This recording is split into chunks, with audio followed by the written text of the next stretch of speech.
আধিপত্যবাদী কোনো শক্তি আমাদের এই গণঅভ্যুত্থান পরবর্তী অগ্রযাত্রাকে ঠেকাতে না পারে, সেজন্য আমাদের বৃহত্তর ঐক্য প্রয়োজন।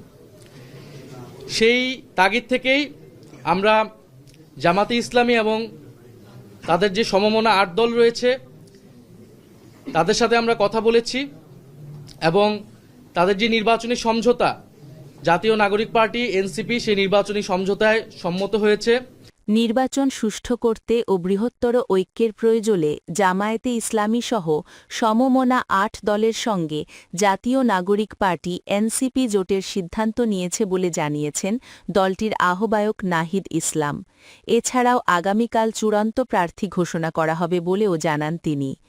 রোববার ২৮ ডিসেম্বর রাতে এনসিপির রাজধানীর বাংলা মোটরে অস্থায়ী কার্যালয়ে জরুরি সংবাদ সম্মেলনে তিনি এসব কথা বলেন। আমাদের পরবর্তী আপডেট পেতে লাইক, কমেন্ট, সাবস্ক্রাইব করে আমাদের সাথেই থাকুন। আল্লাহ হাফেজ, ধন্যবাদ।